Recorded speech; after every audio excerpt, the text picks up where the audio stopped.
한미 정상회담의 결과가 이렇게까지 충격적일 줄은 아무도 몰랐습니다. 트럼프 대통령은 마치 승리를 자축하듯 한국으로부터 엄청난 거래를 얻었다고 선언했지만 불과 24시간도 지나지 않아 드러난 진실은 완전히 반대였습니다. 한국은 단 한 푼도 잃지 않고 오히려 미국의 기술 조선 방산 시장을 장악했습니다. 반면 일본은 80조 엔을 퍼붓고도 아무것도 얻지 못했죠. 트럼프가 떠난 뒤 남은 것은 굴욕적인 사진 한 장과 무너진 엔화뿐이었습니다. CNN은 이를 두고 한국은 계산했고 일본은 공언했다고 논평했습니다. 그렇다면 이번 한미 정상회담의 진짜 승자가 누구인지, 한국이 어떤 기적적인 결과를 얻었는지 자세한 내용 살펴보겠습니다. 안녕하세요. 제 이름은 박지훈입니다. 저는 대한민국 산업통상부의 수석 경제관으로 이번 경주 에이펙 정상회의에 참석했습니다. 처음엔 누구도 이 회의가 국가의 자존심과 전략, 그리고 생존을 건 싸움이 될 거라 예상하지 못했습니다. 전 세계의 카메라는 트럼프 대통령을 향해 있었거든요. 실제로 그는 한미 정상회담이 끝나자마자 단상 위에서 큰 소리로 외치더군요. 우리는 한국과 위대한 거래를 해냈습니다. 엄청난 돈이 미국으로 들어올 겁니다. 월가가 환호했고 서방 언론들은 그대로 받았었습니다. 한국이 3,500억 달러를 양보했다. 미국의 완승이다.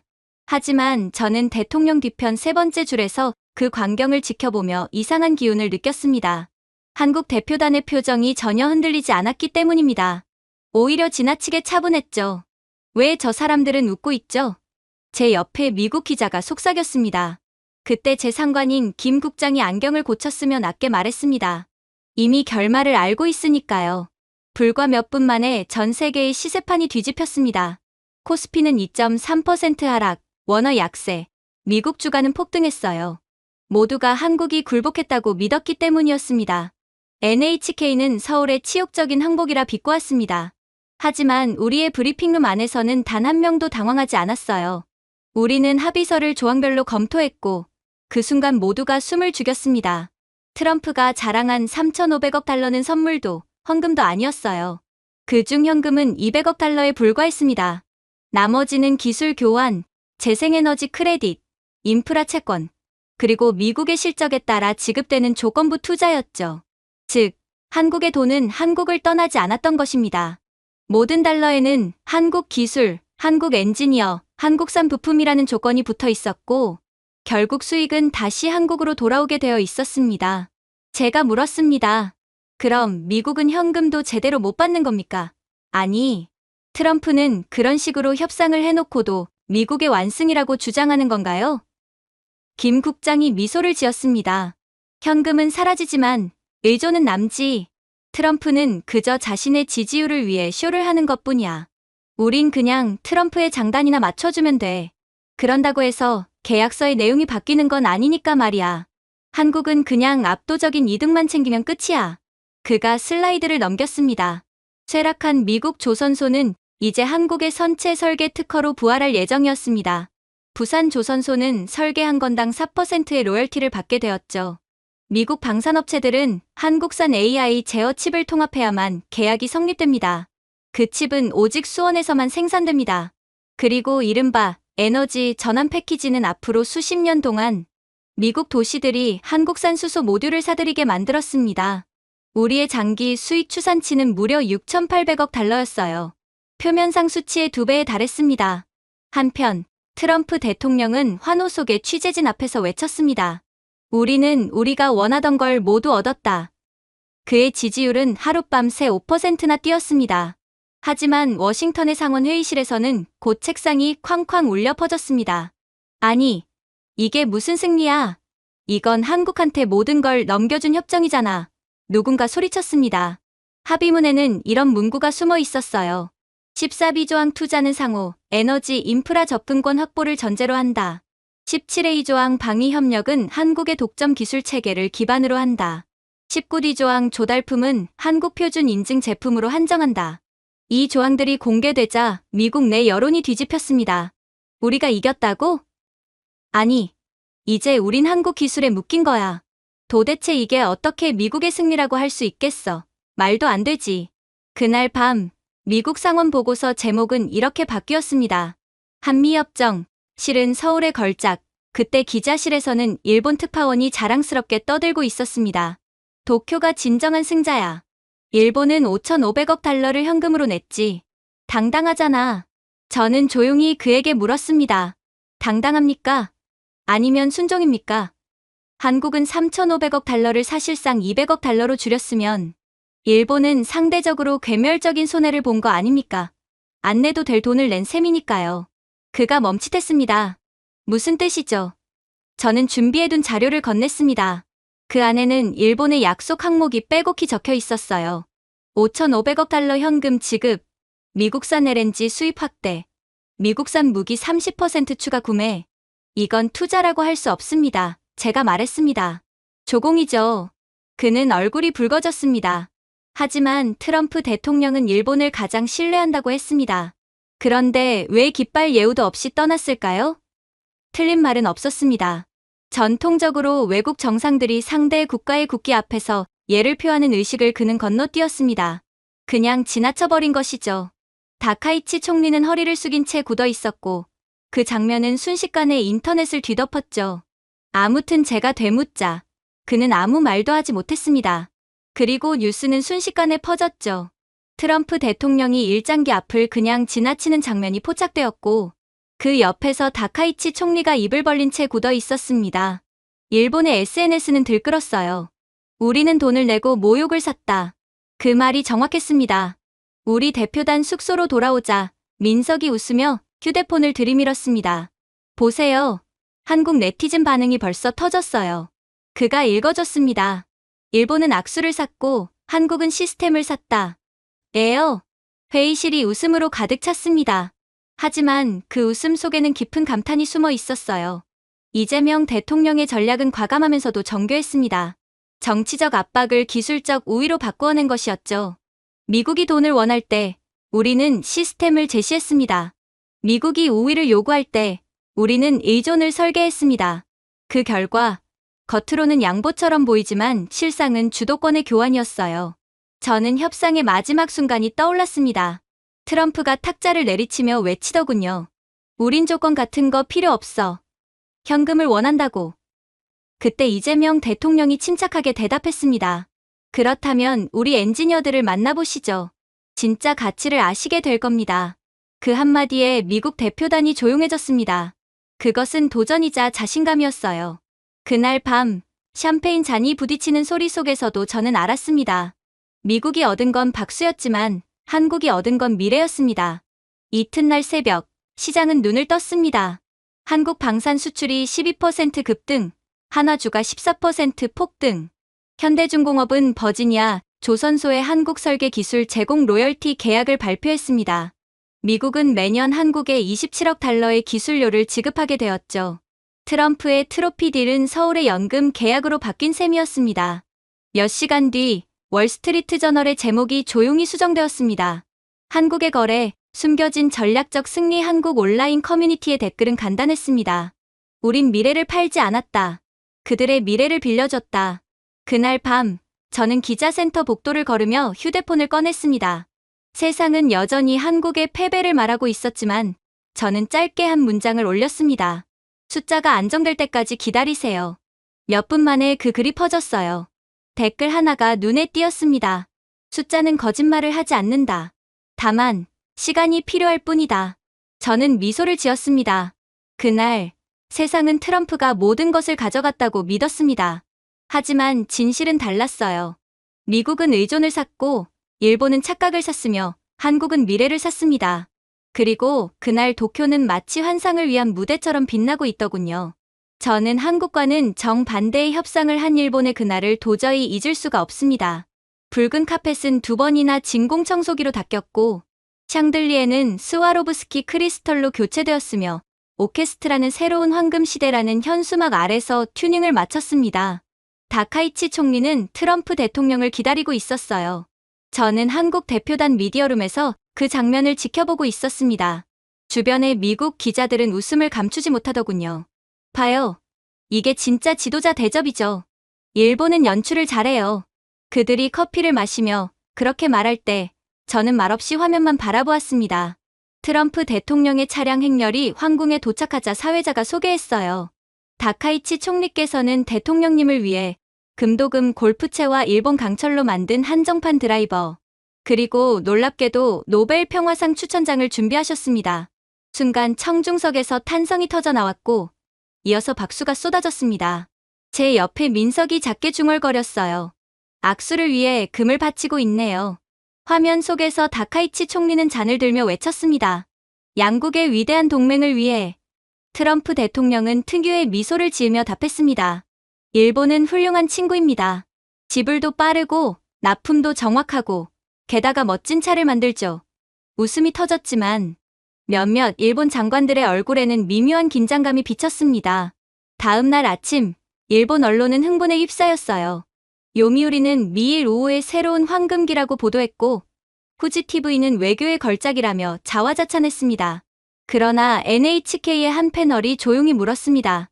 그런데 일본은 정확히 무엇을 얻었습니까? 그 한마디가 모든 분위기를 뒤바꿔 놓았습니다. 몇 시간 후 협상 문서 일부가 유출되었어요. 일본이 미국에 약속한 금액은 5,500억 달러, 전액 현금이었습니다. 한국처럼 조건부 투자도 상호 기술 교환 조항도 없었습니다. 심지어 그중 8조에는 미국산 에너지 수입, 1,200억 달러는 F-35민 미사일 방어체계 구매, 그리고 300억 달러는 미국산 농산물 구매에 쓰이게 되어 있었어요. 결국 일본의 연간 재정 흑자가 거의 전부 사라진 셈이었습니다. 제가 말했습니다. 5,500억 달러라니 도대체 그 돈으로 뭘 얻은 거죠? 민석이 웃으며 대답했습니다. 박수와 골프 한 게임이요. 그리고 그 시각 트럼프 대통령은 이미 일본을 떠나고 있었어요. 한 일본 네티즌은 이렇게 썼더군요. 우리는 무시당하기 위해 돈을 냈다.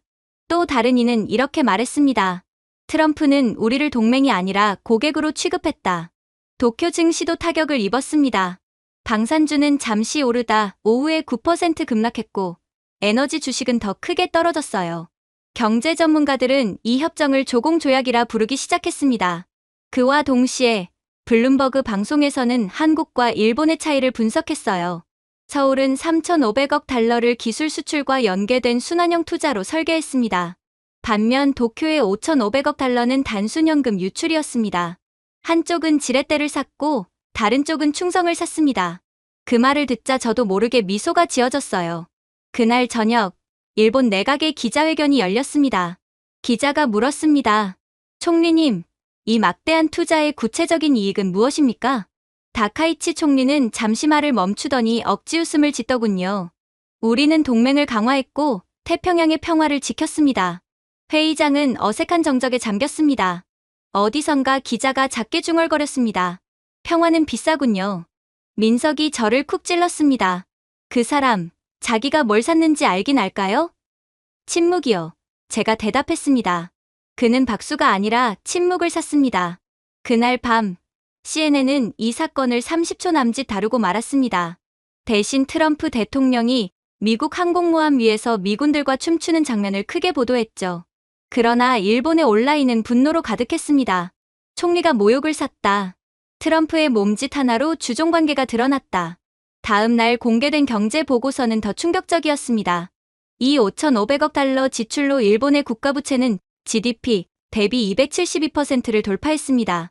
전력 수입 단가는 28% 상승, 가정용 전기요금은 18% 인상이 예상되었죠. 하지만 일본이 얻은 건 단 하나도 없었습니다. 무역 관세 인하도, 기술 협력도, 에너지 혜택도 없었습니다. 오직 사진 한 장과 악수뿐이었죠. 그날 밤, 한 미국 기자가 제게 말했습니다. 트럼프는 일본을 정말 좋아하나 봐요. 일본 덕분에 자신이 다시 부자가 된 것처럼 보이잖아요. 제가 대답했습니다. 트럼프는 일본을 좋아하는 게 아닙니다. 일본이 자신을 강해 보이게 해주니까 좋아하는 거죠. 그 말에 방안이 조용해졌습니다. NHK는 그날 밤 이례적으로 냉정한 톤의 사설을 방송했어요. 6년 전 아베 총리는 트럼프 대통령을 일본 해상자위대 함선에 초대해 동등한 동맹을 보여주려 했습니다. 그러나 오늘 트럼프는 미국 항공모함 위에서 연설하며 우리의 국기를 지나쳤습니다. 일본은 이 장면을 어떻게 받아들여야 할까요? 그 질문에 스튜디오도 잠잠했습니다. 저는 화면을 바라보며 낮게 중얼거렸어요. 그들은 위신을 사려 했지만 대신 동정을 샀을 뿐이군요. 서울에서는 누구도 노골적으로 자축하지 않았습니다. 청와대는 단 한 줄의 논평만 냈죠. 대한민국은 미일 양국의 협력을 환영합니다. 하지만 모두가 그 의미를 알고 있었습니다. 우리는 구매하지 않았습니다. 이미 존경을 얻고 있었으니까요. 엔화 환율은 그 즉시 폭락했습니다. 물가 상승, 소비 위축, 그리고 황금 선물 스캔들이라는 이름의 시위가 시작되었죠. 시위대의 피켓에는 이렇게 적혀 있었습니다. 5,500억 달러의 수치. 우리는 아무것도 사지 못했다. 그 장면을 보며 민석이 말했습니다. 우린 아이디어로 미국을 설득했고 그들은 금으로 구슬렸네요. 제가 고개를 끄덕였습니다. 아이디어는 감가상각되지 않죠? 정상회의가 끝나자 모든 대비가 명확해졌습니다. 한국은 기술 로열티와 공동 방산개발, 자주적 협력을 얻었습니다. 일본은 빈손으로 돌아갔어요. 서방 언론조차 이렇게 인정했습니다. 도쿄는 박수를 샀고 서울은 미래를 샀다. 저는 모니터를 끄고 창가에 섰습니다. 태평양의 수평선이 고요하게 빛나고 있었습니다. 한쪽은 금빛이 잠시 반짝이다 사라졌고 다른 한쪽은 조용하지만 꾸준한 빛을 내고 있었습니다. 하지만 정말로 충격적인 점은 따로 있었어요. 현재 전 세계가 한국과 일본의 단편적인 협상 결과에만 집중하고 있지만 사실 한국이 얻어낸 더욱 중요한 부분은 따로 있었거든요. 이재명 대통령이 주최한 만찬장은 따뜻한 호박빛 조명 아래 고요히 빛나고 있었습니다. 은식기가 부딪히는 소리만이 잔잔히 울렸고 오케스트라의 음악마저 조용히 잦아들었죠. 원래 이 자리는 정상회담을 마친 후의 축하 자리, 우아한 외교적 인사와 건배의 순간으로 끝나야 했습니다. 하지만 이재명 대통령이 다음으로 꺼낸 한마디는 전 세계의 외교 균형을 흔들었습니다. 트럼프 대통령님, 그가 물잔을 내려놓으며 말했습니다. 대한민국이 핵 추진 잠수함을 건조할 수 있도록 허가해 주십시오. 순식간에 공기가 얼어붙었습니다. 사람들의 손이 멈췄고 숨소리조차 들리지 않았습니다. 트럼프 대통령은 잠시 멈칫하더니 어색하게 웃었습니다. 핵 추진 말입니까? 무기 얘기는 아니죠. 이 대통령은 미소 없이 고개를 끄덕였습니다. 맞습니다. 추진 기술입니다. 그러나 추진과 억제력, 그리고 주권은 분리될 수 없습니다. 대통령님께서도 아시지 않습니까? 통역관들은 잠시 말을 멈췄습니다. 그 말을 정말 번역해도 되는지 망설이는 듯했죠. 미국 보좌관들이 서로의 얼굴을 바라보며 낮은 목소리로 속삭였습니다. 그는 진심이야. 정적이 길게 흘렀습니다. 트럼프 대통령이 억지로 미소를 지으며 물었습니다. 이건 큰 요구입니다. 이 대통령. 아시아의 균형을 흔들 수 있다는 걸 아시죠? 이 대통령은 단호히 대답했습니다. 균형이라뇨? 대통령님, 지금 동아시아에는 균형이 존재하지 않습니다. 중국은 극초음속 미사일을 시험하며 우리 바다를 위협하고 북한은 어민들 머리 위로 미사일을 쏘아 올립니다. 일본은 수백억 달러를 내며 미국산 무기를 사들이지만 실상은 자주권을 잃었습니다.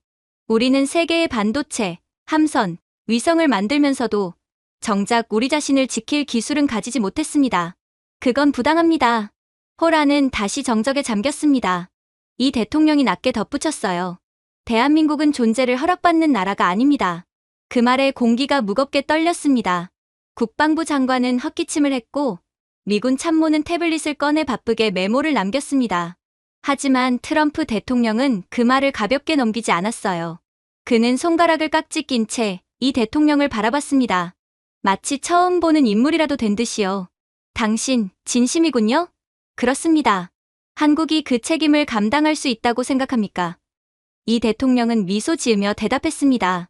우리는 이미 감당하고 있습니다. 그는 손짓 하나로 화면을 켰습니다. 조용히 준비된 자료가 스크린에 떠올랐습니다. 숫자는 명확했고 누구도 부정할 수 없었습니다. 대한민국의 국내 총생산은 2조 3천억 달러, 세계 10위권입니다. 국가부채 비율은 55% 미만, 올해 방산 수출 성장률은 42%, 글로벌 디램 시장의 70%, 파운드리 반도체의 60%를 우리가 공급합니다. 미국의 차세대 F-35 전투기에 들어가는 AI 제어 칩 절반이 한국산입니다. 미국 대표단은 눈을 피했습니다. 그 수치는 부정할 수 없는 사실이었기 때문입니다. 이 대통령은 차분히 말을 이어갔어요. 우리의 K3 소형 원자로는 이미 아랍에미리트에서 무사히 가동 중입니다. 우리 조선소는 세계 LNG선의 절반을 건조하고 있습니다. 핵추진 시스템. 우리는 더 안전하고 더 효율적으로 만들 수 있습니다. 그건 공격이 아니라 평화를 위한 기술이죠.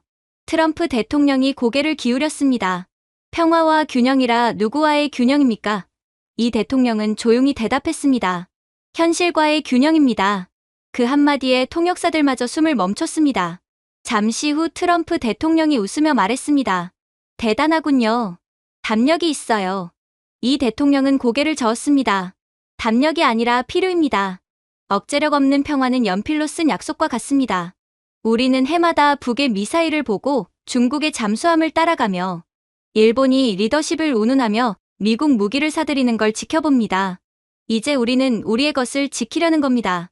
트럼프 대통령의 비서가 그의 귀에 무언가를 속삭였지만 그는 손짓으로 막았습니다. 그에게 말하게 하세요. 이 대통령의 목소리는 더 낮고 단단해졌습니다. 대통령님께서는 아메리카 퍼스트를 말씀하셨죠. 저희는 그 철학을 이해합니다. 다만 대한민국은 두 번째가 아니에요. 우리는 자립적이고 탄탄하며 준비된 국가입니다. 우리는 지구의 디지털 신경망을 만들었고 귀국의 방위 시스템을 강화했으며 미국 핵지휘 체계에 들어가는 핵심 반도체를 공급했습니다. 나노 단위의 미세 공정을 다루는 나라가 미터 단위의 추진체를 못 만든다는 건 모순 아닙니까? 트럼프 대통령의 표정이 진지해졌습니다. 그는 잔을 천천히 돌리며 말했습니다. 이야기는 훌륭하네요. 하지만 외교적 시선이 이 대통령이 부드럽게 말을 잘랐습니다. 시선은 바뀌지만 능력은 남습니다. 미국 대표단은 흔들렸습니다. 한국의 주장은 감정이 아니라 계산이었습니다. 이 대통령은 모든 우려의 수치로 답했고 모든 의심의 근거로 대응했어요. 우리의 핵안전 연구 예산은 연 76억 달러입니다. 프랑스 영국과 협력 중이며 한국이 건설한 원전은 전 세계 사고율 0%입니다. 핵추진 잠수함 개발은 민간, 국가 공동펀드로 IAEA 감시 체계 아래 투명하게 진행될 것입니다. 그 논리는 완벽했습니다. 반박하려면 오히려 미국이 위선을 드러내야 했습니다. 트럼프 대통령이 낮게 물었습니다. 그러니까 우리가 허락하지 않아도 진행하겠다는 겁니까? 이 대통령의 시선은 흔들리지 않았습니다. 함께 가길 바랍니다. 그러나 혼자서라도 가야 한다면 그렇게 하겠습니다. 그 말은 천둥처럼 울렸습니다. 사실 미국 대표단은 모두 알고 있었습니다. 폐허에서 반도체 강국이 된 이 나라는 결심하면 멈추지 않는다는 것을요. 트럼프 대통령이 낮게 중얼거렸습니다. 당신은 일본 총리보다 훨씬 강하군요. 이 대통령은 미소 지었습니다. 우리는 충성과 복종을 혼동하지 않습니다. 그 한마디에 공기가 찢어지듯 무거워졌습니다. 미국 대표단은 아무 말도 하지 못했어요. 난 후 미국 참모들이 속삭이는 소리가 들렸습니다. 한국은 전쟁 대신 논리로 싸웠다. 그는 허락을 구한 게 아니라 통보를 한 거야. 그날 밤 워싱턴과 도쿄 사이를 아무 전문이 오갔습니다. 한국, 외교적 루비콘을 건넜다. 그 문장이 미군 보고서 맨 위에 적혀 있었다고 합니다. 새벽 무렵 미국 싱크탱크는 새 보고서를 작성했습니다. 핵 보유 한국의 전략적 가치 방산주가 다시 급등했고 CNN은 이렇게 보도했습니다. 미국 정부가 한국의 핵추진 잠수함 제안을 검토 중입니다. 호텔방으로 돌아온 저는 그 장면을 계속 떠올렸어요. 이 대통령의 차분한 목소리, 트럼프의 당황한 웃음, 그리고 숨막히던 정적. 수십 년간 동맹이라는 단어 뒤에 가려져 있던 한국의 진짜 힘이 그날 드러났습니다. 저는 민석에게 메시지를 보냈어요. 그는 요구하지 않았습니다. 설득했습니다. 그리고 트럼프는 들었습니다. 그날 이후 미국은 처음으로 깨달았습니다. 한국은 허락받아 강한 나라가 아니라 인정받아 마땅한 강국이라는 것을 말이죠. 그리고 태평양 너머로 떠오르는 새벽빛 속에서 그 인정을 향한 문이 조용히 열리기 시작했습니다. 그렇게 정상회담이 끝난 다음 날 아침, 아시아의 시장은 폭풍에 휩싸였어요. 환율 전광판은 붉게 깜박였고 헤드라인에는 시장 충격이라는 글씨가 쏟아졌습니다. 홍콩, 싱가포르, 도쿄의 트레이더들은 모니터 앞에 얼어붙은 채 숫자를 바라보고 있었습니다. 그런데 그 혼돈 속에서 단 하나의 선이 반대로 움직이고 있었습니다. 바로 한국 원화였어요. 새벽에는 잠시 하락했지만 오전이 되자 강하게 반등했습니다. 정오 무렵에는 달러 대비 4.6% 상승, 불과 몇 시간 만에 회복세를 넘어 신기록을 세웠습니다. 저는 모니터 속 곡선을 따라 손가락으로 그리며 중얼거렸습니다. 우리는 그들에게 헤드라인을 줬고 그들은 우리에게 시장을 줬어요. 삼성전자 주가와 한화디펜스, HD현대의 함정사업부는 사상 최고가를 기록했습니다. 하루 만에 한국 방산산업의 시가총액은 580억 달러 증가했어요. 역대 최대 상승폭이었습니다. 태평양 건너편에서는 여전히 트럼프의 위대한 합의를 자축하고 있었지만 투자자들은 알고 있었습니다. 그들은 연설이 아니라 숫자를 믿습니다. 정오가 되자 CNN은 갑자기 분위기를 바꿔 새 제목을 내걸었습니다. 한국이 트럼프를 앞질렀다. 우리 전략국 사무실 안은 놀랍도록 차분했습니다. 김 국장이 워싱턴에서 온 보고서를 넘기며 말했습니다. 미국 국방부가 이제 깨달았어요. 그들은 한국 없이는 아무것도 만들 수 없습니다. 그건 과장이 아니었습니다. 미국의 방산산업은 이미 수년 전부터 한국 기술에 전적으로 의존하고 있었어요. 단순히 반도체뿐 아니라 그 뒤에 깔린 보이지 않는 시스템 전체가 한국 기술이었습니다. 한국은 전 세계 군사용 첨단 센서의 62%, 방산용 전력 반도체의 71%, 그리고 F-35 전투기, 미사일 유도 장치, 해군 레이더의 핵심 메모리 모듈을 사실상 독점하고 있었습니다. 김 국장이 낮게 말했습니다. 만약 한국이 내일부터 수출을 중단한다면 미국의 방산 생산은 6주 안에 멈춥니다. 제가 되물었습니다. 고작 6주입니까? 그는 고개를 끄덕였습니다. 그렇습니다. 미국의 7나노급 공정은 이미 2022년에 중단됐습니다. 우리 칩이 없으면 그들의 전투기는 뜨지 못하고 함정은 보이지 않으며 지휘망은 작동하지 않습니다. 그 말을 듣는 순간 저는 깨달았습니다. 우리가 만든 건 단순한 부품이 아니라 문명의 신경망이었습니다. 미사일의 유도와 인공위성의 궤도와 전장의 통신망, 그 모든 것이 한국의 실리콘 위에서 뛰고 있었어요. 트럼프의 협상단은 그 사실을 너무 늦게 깨달았습니다. 그들이 현금 지급을 요구했을 때 우리 대표단이 조용히 답했습니다. 우리가 귀국의 공급망을 살려드리겠습니다. 그건 허세가 아니라 사실이었습니다. 그리고 한국이 기술 공급망을 끊으면 한국 기술력에 전적으로 의존하고 있던 미국이 무릎을 꿇게 되므로 트럼프는 한국에만큼은 부당한 요구를 할 수 없었고 결국 한국의 많은 이권을 그대로 내주고 말았던 거였죠. 그리고 이러한 한국의 기술적 우위는 이제 시장이 진실을 말해주고 있었습니다. 미국 방산주는 소폭 상승했지만 하청업체들의 보고서에는 빨간 경고문이 찍혔어요. 납기 지연, 부품 부족, 펌웨어 호환성 문제. 이 모든 문장은 한 가지를 뜻했습니다. 한국 의존도. 반면 한국에는 기회가 쏟아졌습니다. 이틀 만에 한화는 나토 두 회원국과 123억 달러 규모의 자주포 수출 계약을 체결했고 삼성전자는 로키드 마틴으로부터 47억 달러 규모의 유도 프로세서 긴급 주문을 받았습니다. HD현대 조선소는 미 해군으로부터 12척의 이지스 구축함 건조 계약을 새로 따냈어요. 모두 한국식 추진 시스템이 필수 조건이었습니다. 민석이 웃으며 말했습니다. 이제 우린 단순한 협력업체가 아니라 그들의 동맥이에요. 국제통화기금은 그날 저녁 성명을 냈습니다. 한국은 전 세계 방산 공급망의 필수 허브가 되었다. 블룸버그는 분석했습니다. 이번 협상으로 한국의 방산 수출만으로도 분기 GDP가 1.8% 상승할 수 있다. 한편 일본은 완전히 무너졌습니다. 같은 시각 니케이 지수는 9.4% 폭락, 2008년 금융위기 이후 최악의 하루를 기록했어요. 원인은 자동차 산업의 공황이었습니다. 도요타 주가 14% 하락, 혼다 12%, 닛산 11%. 미국과의 무역 합의가 허상이었다는 사실이 드러나자 투자자들이 등을 돌린 것입니다. NHK 해설자는 떨리는 목소리로 말했습니다.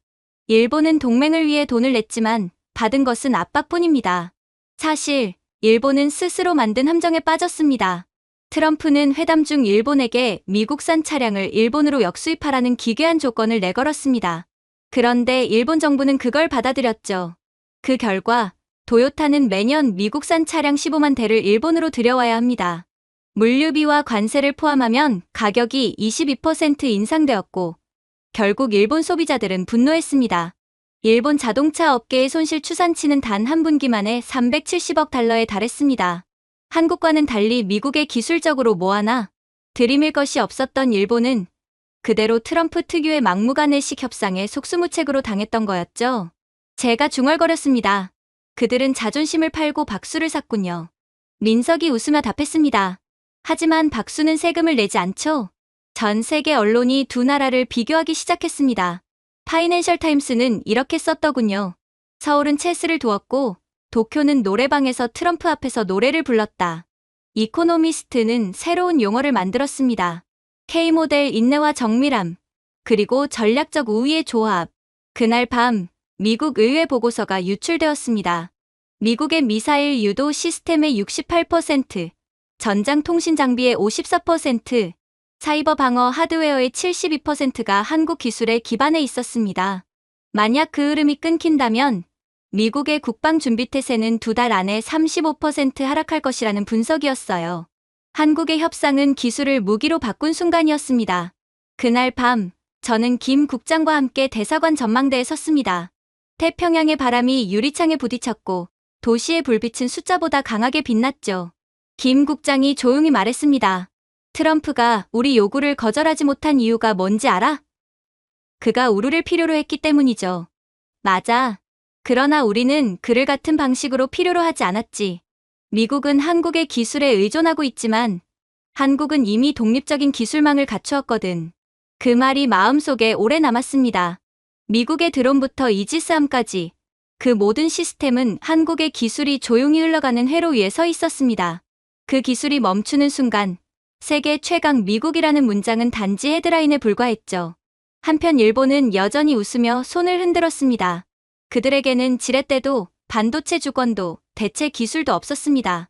그들의 공장은 여전히 외국산 펌웨어에 의존했고 그들의 위성은 10년 전 미국산 제어칩으로 돌고 있었어요. 워싱턴이 재채기하면 도쿄는 독감에 걸렸습니다. 하지만 서울은 달랐습니다. 우리는 스스로 숨쉬는 법을 배웠습니다. 그날 밤 세계의 전광판은 단 하나의 메시지를 남겼습니다. 달러는 유지됐고 엔화는 무너졌으며 한국 원화는 사상 처음으로 둘 사이에서 당당히 서 있었어요. 빌린 신뢰가 아니라 수출하는 신뢰의 화폐로 말이죠. 저는 떠오르는 수치를 마지막으로 바라보며 낮게 속삭였습니다. 우리가 협상을 이긴 게 아니야. 그들에게 누가 세상을 움직이는지 상기시켜준 것뿐이지. 하지만 회담은 순조롭게만 진행되었던 것이 아니었어요. 사실 그렇게 한국만 막대한 이익을 얻는 것으로 회담이 종료되려고 할 때 충격적인 위기 상황이 닥쳐오기도 했거든요. 그건 바로 트럼프는 역시나 자신의 성격을 그대로 드러냈기 때문이었죠. 그는 갑자기 긴급 회담을 열자면서 경우 없는 요구를 해왔기 때문입니다. 그날 밤 마지막 협상이 시작된 시각은 자정을 조금 넘긴 때였습니다. 정상회담장의 협상실은 완전히 봉쇄된 상태였고 휴대전화는 모두 압수되었으며 통역사들의 목소리만 속삭임처럼 울렸어요. 차가운 형광등 아래 트럼프 대통령은 펜을 두드리며 침묵을 깼습니다. 생각해봤는데 그가 말했습니다. 3,500억 달러로는 부족하군. 한국이 현금을 더 내야겠어요. 진짜 돈으로 말이죠. 한국 대표단의 김 국장은 눈 하나 깜짝하지 않았습니다. 그는 넥타이를 고쳐매며 차분하게 대답했습니다. 대통령님, 현금은 증발합니다. 그러나 시스템은 남습니다. 트럼프는 눈썹을 치켜 올렸습니다. 그게 무슨 말입니까? 김 국장은 몸을 앞으로 기울이며 낮고 단단한 목소리로 말했어요. 돈을 쓰면 사라집니다. 하지만 한국이 드릴 수 있는 것은 수십 년을 갑니다. 방위, 공급망, 위성을 보호하는 구조 자체를 드리죠. 현금 대신 기술 대보안 교환을 제안드립니다. 미국 측에 웅성거림이 번졌습니다. 펜타곤 보좌관이 속삭였어요. 기술 대보안 교환이라니 저게 무슨 뜻이죠? 김 국장은 손끝 하나 떨지 않았습니다. 우리는 방산용 인공지능 인프라, K-디펜스 내재 일부 접근 권한을 드리겠습니다. 이 시스템은 미사일망, 물류기지, 에너지 시설까지 실시간으로 사이버 위협을 예측하고 차단합니다. 이것 하나로 귀국의 방위망은 해킹 손실만 연간 수십억 달러를 절감할 수 있습니다. 트럼프가 물었습니다. 그걸로 현금 대신을 하겠다는 겁니까? 김 국장은 미소를 띠며 대답했습니다. 대신이 아닙니다. 그 이상입니다. 한국의 방산형 AI 네트워크는 사이버 침입의 93%를 2초 이내에 차단합니다. 귀국 내 어떤 시스템도 이 효율을 따라올 수 없습니다. 생각해보세요. 현재 미국과 중국의 갈등 상황이 심화됨에 따라 중국의 미국 인프라 및 정부를 향한 사이버 공격이 끊이질 않고 있지 않습니까? 그런데 한국의 사이버 보안 기술은 중국에 대항할 유일한 옵션입니다. 대통령님도 아시지 않습니까? 즉, 돈을 원하신다면 저희는 시간을 드리겠다는 말입니다. 잃은 돈은 벌 수 있지만 잃은 시간은 되돌릴 수 없지 않습니까? 만약 중국의 사이버 공격으로 인해 미국의 기밀이 해킹당한다고 가정해 봅시다. 그렇게 된다면 그건 단지 돈으로만 끝나지 않을 것입니다. 미국 협상단은 서로 얼굴을 마주봤습니다. 그들은 이런 기술적 지렛대를 예상하지 못했어요. 한국의 시스템은 이미 수년 동안 전 세계 주요 인프라를 보이지 않게 지켜온 존재였지만 아무도 그 사실을 드러내지 않았습니다. 미 재무장관이 말을 끊었습니다. 김 국장, 우리는 지금 유동성 이야기를 하고 있지 코드 이야기를 하는 게 아닙니다. 그러자 김 국장은 미소를 머금은 채 대답하더군요. 코드가 바로 유동성입니다. 코드가 없으면 귀국의 시장은 움직이기도 전에 붕괴합니다. 짧은 침묵이 흘렀고 모두가 그 말의 의미를 깨달았습니다. 그의 뒤에는 한국 협상팀이 일사불란하게 앉아 있었습니다. 엔지니어, 경제학자, 전략가들이 마치 하나의 생명체처럼 움직이고 있었죠. 누구도 목소리를 높이지 않았고 누구도 서두르지 않았습니다. 한 명은 실시간 환율 데이터를, 또 한 명은 방산 주가 흐름을, 다른 한 명은 발언의 어조가 글로벌 시장에 미칠 감정 알고리즘을 모니터링하고 있었습니다. 이건 협상이 아니라 정밀한 오케스트라였습니다. 정리해서 말씀드리죠. 김 국장이 다시 입을 열었습니다. 한국은 미국과 함께 기술 및 보안 교환 프레임워크를 구축할 겁니다. 방위 AI와 금융 방어망을 연결하는 공동 운영 체계를 만드는 겁니다. 미국은 안보를, 우리는 인프라를 지킵니다.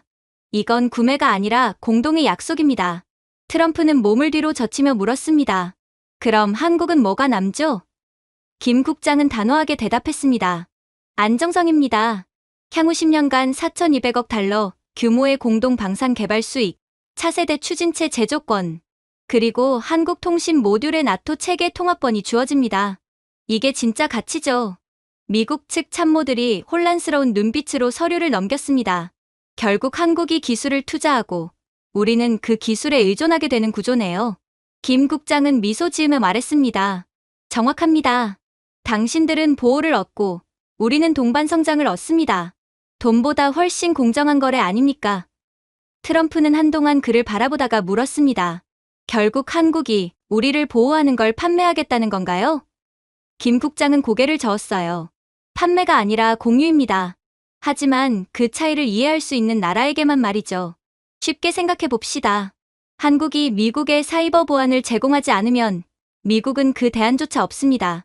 전 세계 그 어떤 나라도 한국을 대체할 기술력을 갖추지 못했고 미국이 우리 수준으로 사이버 보안 기술을 발전시키는 데 드는 시간과 비용은 지금보다 훨씬 더 클 거거든요. 어찌 보면 이건 미국이 더 이익을 보는 구조라고 할 수 있는 것입니다. 그 필요성을 고려해 보자면 말이죠. 트럼프는 헛웃음을 터뜨렸습니다. 좋아요, 김 국장. 당신은 절대 눈을 깜빡이지 않는군요. 나를 상대로도 말이죠. 그는 서류를 넘겨보다가 멈췄습니다. 표지에는 이렇게 적혀 있었어요. 한미안전 인프라 통합 양해각서. 첫 페이지에는 양국의 사이버 방위 체계와 산업, 네트워크를 단계별로 통합하는 계획이 적혀 있었습니다.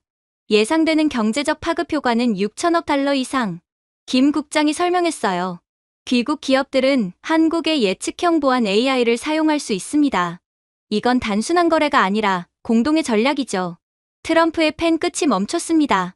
뒤쪽에서 참모들이 속삭였습니다. 저 기술이 실제로 통합되면 미국 전체가 한국 시스템에 의존하게 됩니다. 다른 이가 대답했습니다. 이미 그렇습니다. 단지 인정하지 않았을 뿐이죠. 민석이 제 옆에서 속삭였습니다. 이건 협상이 아니라 구조 재설계예요. 트럼프가 물었습니다. 좋아요. 그 대신 우리 방위 정보는 안전하게 보호되겠죠? 김 국장이 고개를 끄덕였습니다. 물론입니다. 한국은 자물쇠를 만들지만 열쇠는 갖지 않습니다. 그 말에 트럼프는 웃음을 터뜨렸습니다. 좋은 표현이군요. 마음에 듭니다. 몇 분 뒤 미국 대표단은 조용히 서명했습니다. 소리 없는 펜의 움직임만이 회의장을 채웠어요. 그 순간 저는 정치가 아닌 국가의 단결을 보았습니다. 대전의 연구진, 서울의 경제학자, 판교의 엔지니어들. 그들은 말없이 고개를 끄덕였고 그 침묵은 어떤 박수보다 값졌습니다. 문 밖에서 일본 대표단이 서성이고 있었습니다. 그들은 여전히 관세와 현금 이야기를 할 때라고 믿고 있었습니다. 그러나 진짜 전쟁은 이미 코드 속에서 끝나가고 있었어요. 트럼프가 나서며 말했습니다. 김 국장, 당신들 참 사고방식이 달라요. 좋아요. 당신들 방식으로 해봅시다. 문이 닫히고 방 안의 공기가 풀렸습니다. 김 국장이 웃으며 말했습니다. 우리는 기술을 판 게 아니야. 단지 시간을 판 것뿐이지. 그가 옳았습니다. 새 협정으로 한국은 미국의 국방, 사이버 보안, 산업 네트워크의 핵심 구조가 되었습니다.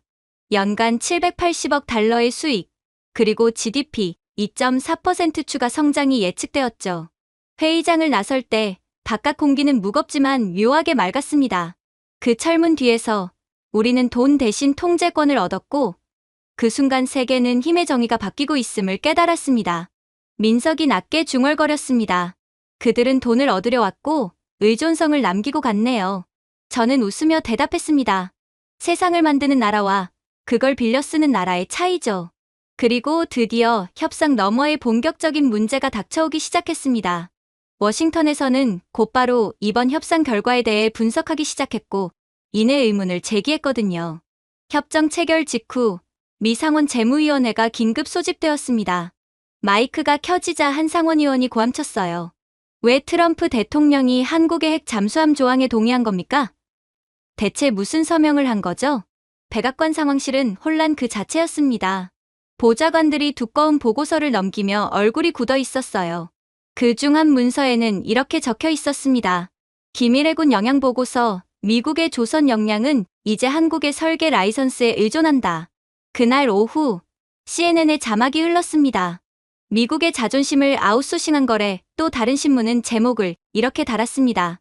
트럼프, 한국의 두뇌에 미국 조선소를 팔아넘기다. 하지만 트럼프 대통령은 기자회견에서 환하게 웃고 있었어요. 우리의 아름다운 한국 동맹을 사랑합니다.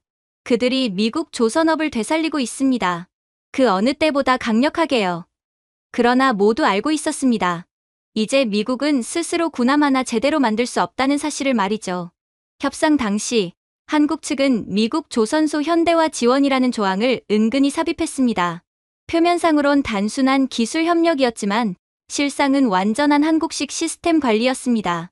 미국의 헌팅턴 잉걸스, 베스 아이언웍스 같은 조선소들은 한국의 설계, 소프트웨어와 자동 용접 로봇, AI 기반 생산관리 체계 아래에서 운영되기로 한 것입니다.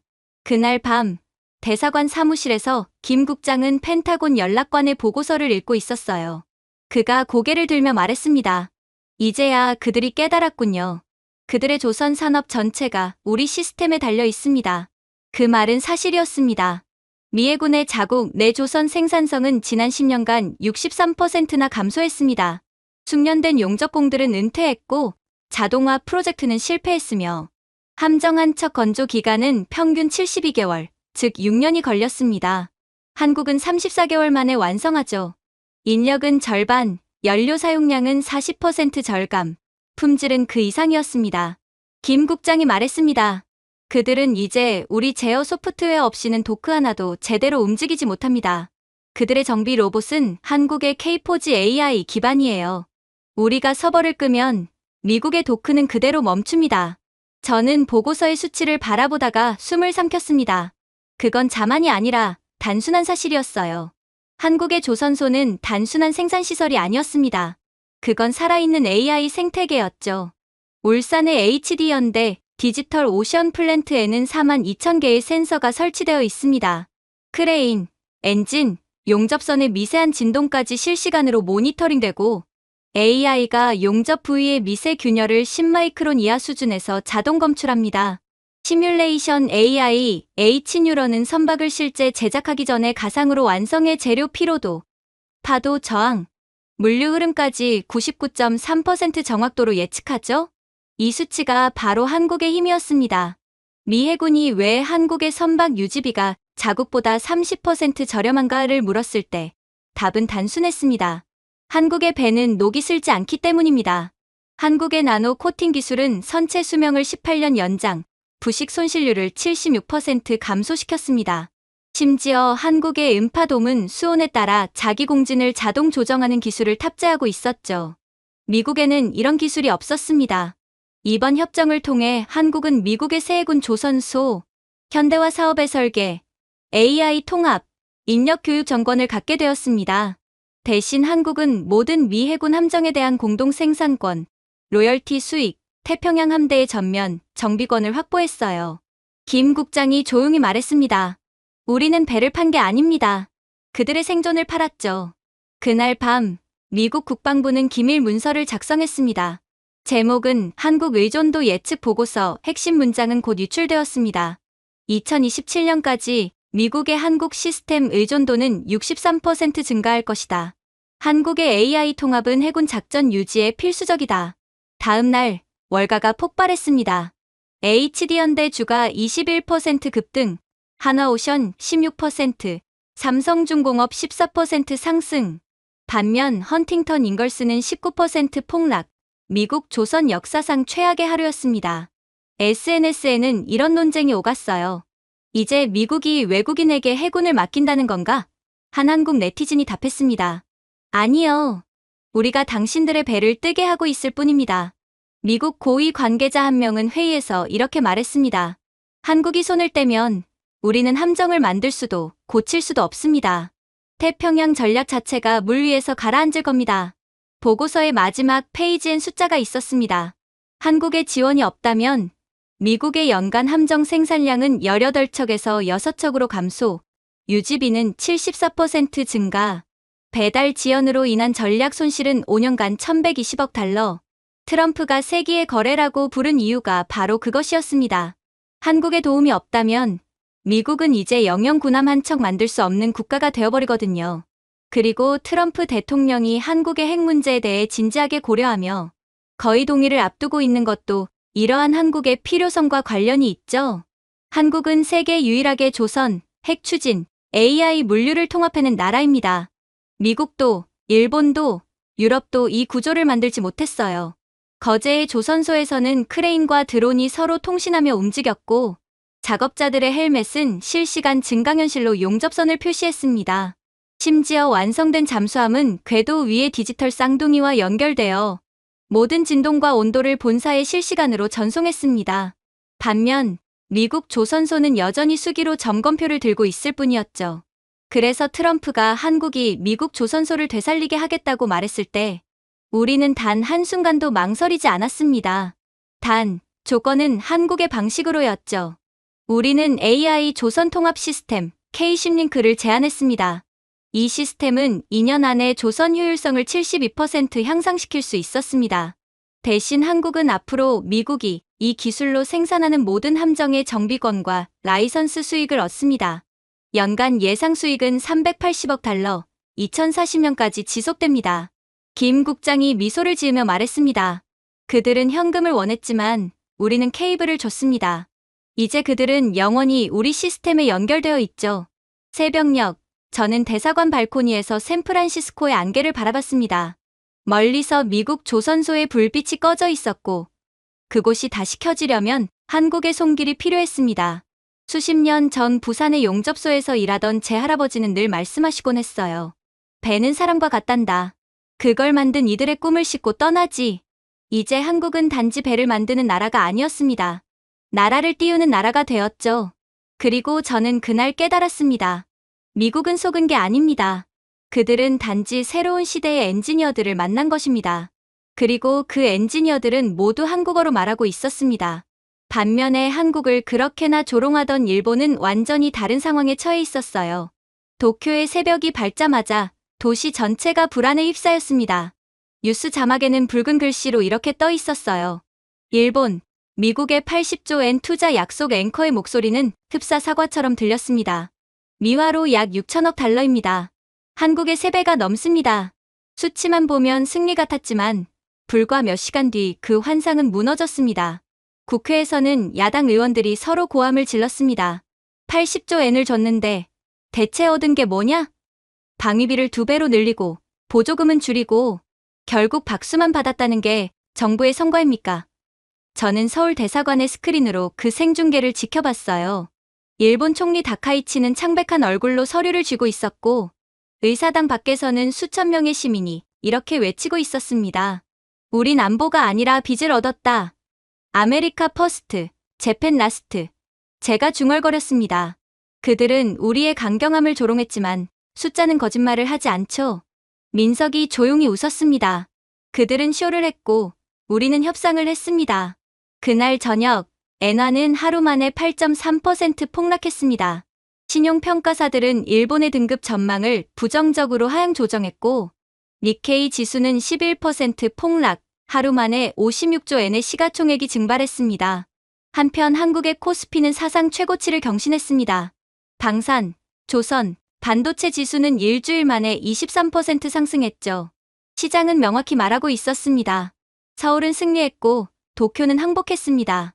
일본의 한 베테랑 경제평론가는 생방송 중 한숨을 내쉬며 말하더군요. 한국은 협상했고 일본은 공연했습니다. 그게 실질과 허상의 차이입니다. 그의 목소리는 떨리고 있었습니다. 우린 외교가 아니라 박수를 선택했습니다. 그의 말은 사실이었습니다. 정상회담 이후 몇 주 만에 양국의 결과는 완전히 갈라졌어요. 한국은 4,200억 달러 규모의 공동 방산 수익, 조선 계약으로 연간 780억 달러, 그리고 미국 방위 시스템과의 대등한 공동 접근권을 확보했습니다. 반면 일본은 80조 엔의 현금 투자를 약속하고 방위비를 2배로 늘렸으며 심지어 미국의 14조 엔 규모의 LNG 고가 수입 계약을 강요받았습니다. 자동차 업계는 더 심각했어요. 심지어 도요타와 혼다는 미국산 차량을 역수입하라는 역수입 조항에 서명했습니다. 결과는 참담했죠. 요코하마 항에 팔리지 않은 미국 SUV가 산처럼 쌓였고 그로 인한 재고 손실만 4조 3천억 엔에 달했습니다. 서울의 공기는 완전히 달랐습니다. 심야 국무회의에서 장관들은 협상 이후의 수치를 보고 있었어요. 수출은 9.8% 증가, 원화는 엔화 대비 강세, 한국의 무역 흑자는 5년 만에 최고치를 기록했습니다. 김 국장이 말했습니다. 이제 전 세계가 진정한 균형 동맹이 무엇인지 봤습니다. 제가 덧붙였습니다. 그리고 맹목적 충성의 결과도 말이죠. 워싱턴에서도 공식 보고서가 나왔어요. 한국은 미국 상무부로부터 전략적 공동 제조국으로 지정되었습니다. 즉, 한국의 기술은 이제 미국의 승인 없이도 동맹국 시스템에 직접 통합될 수 있다는 뜻이었습니다. 반면 일본은 우선 구매국으로 분류되었습니다. 말하자면 파트너가 아니라 고객이 된 것입니다. 민석이 그 문서를 읽으며 웃더군요. 일본은 영향력을 돈으로 샀고 우리는 실력으로 얻었네요. 그 순간 저는 깨달았습니다. 한국은 이제 더 이상 중간 국가가 아니었습니다. 우리는 승인을 구하지 않고 협상의 기준을 정하는 나라가 되었죠. 일본은 여전히 미소와 예의로 일관했지만 그건 외교의 가장 오래된 함정이었습니다. 환대를 지렛대로 착각한 것. 서울은 기술을, 도쿄는 선물을 들고 갔습니다. 그리고 결과는 수치로 나타났어요. 무역 적자는 21조 엔, 제조업 생산량은 전년 대비 12% 감소. 같은 기간 한국의 1인당 GDP는 3만 9천 달러를 돌파를 앞두고 있었습니다. 파이낸셜 타임스의 헤드라인이 이를 상징했어요. 서울의 계산된 전략, 도쿄의 비싼 외교를 압도하다. 월스트리트 저널은 이렇게 썼습니다. 한국은 단 한 번의 정상회담으로 의존을 주도권으로 바꿨다. 일본 총리 다카이치의 지지율은 하루 만에 19%로 폭락했습니다. 국회에서는 불신임안이 제출됐고 NHK 카메라 앞에서 그녀는 조용히 말했습니다. 우리는 동맹을 원했습니다. 하지만 박수를 협정으로 착각했던 것 같습니다. 그 말에 일본 전역이 침묵했습니다. 자존심이 후회로 바뀌는 순간이었죠. 저는 사무실 창가에 앉아 서울의 야경이 반짝이는 것을 바라봤습니다. 모니터 위 수많은 그래프가 보여주고 있었습니다. 두 나라의 격차가 과거의 공동 출발선에서 이제는 완전히 다른 궤도로 벌어지고 있음을 말이죠. 한국의 기술혁신 지수는 세계 3위, 일본은 9위로 추락했습니다. 한국의 AI 수출은 42% 증가, 일본의 반도체 수출은 18% 감소, 심지어 문화산업에서도 한국의 K-드라마, 웹툰, 디지털 콘텐츠 수출액이 일본 애니메이션 산업 전체보다 127억 달러 많았습니다. 민석이 낮게 말하더군요. 그들이 주도하던 모든 분야를 우리가 조용히 넘었군요. 제가 고개를 끄덕였습니다. 그렇지만 우리는 그들을 모욕하지 않았습니다. 우린 그저 계속 만들었을 뿐이죠. 그게 차이였습니다. 일본은 인정을 원했고 한국은 성장을 원했습니다. 하나는 박수를 원했고 다른 하나는 시스템을 만들었죠. 그의 말, IMF는 보고서를 수정했습니다. 한국의 성장률 전망 4.2% 상향, 일본은 0.7% 하향. 미 의회는 한국을 태평양의 신뢰 가능한 중심축이라고 불렀습니다. 그건 자만이 아니라 인정이었어요. 그날 밤, 저는 한강을 바라보며 생각했습니다. 서울의 거리는 조용한 자부심으로 가득 차 있었고 누구도 떠들지 않았습니다. 그들은 단지 일하고 연구하고 다음을 준비하고 있었죠. 그리고 바다 건너 도쿄의 불빛은 희미했습니다. 빛과 후회의 무게 아래 흔들리고 있었죠. 저는 천천히 중얼거렸습니다. 그들은 우리의 끈질김을 비웃었지만 세상은 결국 짓는 자의 손을 기억합니다. 그건 단순한 은유가 아니었습니다. 이제 세상은 숫자로 증명된 한국어의 시대에 살고 있었습니다. 그리고 다음날 아침, 서울 위로 떠오른 태양은 평소와 달랐습니다. 공기마저 선명했고 사람들의 걸음은 묘하게 가벼웠어요. 마치 나라 전체가 오랜 세월의 긴 숨을 내쉰 뒤 새로운 공기를 들이마신 듯했습니다. 전 세계 언론에는 굵은 헤드라인이 번쩍였습니다. 한미 정상회담의 기적, 한국의 전략적 승리. 출근길 시민들이 걸음을 멈추고 화면을 바라봤습니다. 사실 기적이라는 단어는 과거에도 들어봤어요. 올림픽, IMF 극복, 한강의 기적 등 한국이라는 나라의 역사 자체가 기적으로 이루어져 있었죠. 하지만 이번에는 달랐습니다. 이건 생존의 이야기가 아니라 지성으로 쟁취한 승리였거든요. 정장 차림의 노신사가 중얼거렸습니다. 이번엔 돈으로 산 게 아니야. 우리가 직접 만든 거야. 사람들은 조용히 고개를 끄덕였습니다. 그건 오만이 아닌 정당한 자부심의 고개 끄덕임이었습니다. 전국 곳곳에서 환호가 터졌지만 그 환호는 요란하지 않았습니다. 사람 냄새나는 환호였죠. 울산의 조선소에서는 새로 완성된 잠수함의 선체가 빛나고 있었습니다. 작업복을 입은 노동자들이 그 옆에서 태극기를 들어 올렸습니다. 한 용접공이 땀을 닦으며 말했습니다. 예전엔 남의 설계를 조립했는데 이젠 세상이 우리 설계를 기다립니다. 부산 자갈치 시장의 한 할머니는 가게 구석에 TV를 올려다봤습니다. 앵커의 목소리가 떨리고 있었어요. 미국이 한국을 전략적 공동 동맹국으로 공식 인정했습니다. 유럽연합은 한국의 외교를 21세기 모델이라 평가했습니다. 할머니는 미소를 지으며 말했습니다. 이번에는 그들이 우리의 말을 들어줬어요. 그날 세계의 주요 언론은 한 목소리였습니다. BBC 한국, 현대 외교의 기준을 다시 쓰다. 르몽드 세계의 새로운 균형자, 한국, 블룸버그 서울의 지성이 초강대국을 능가했다. 심지어 이코노미스트는 이렇게 썼습니다. 한국은 계산을 문화로 바꾼 나라다. 그들은 한국의 외교력뿐 아니라 시스템 그 자체를 찬양했어요.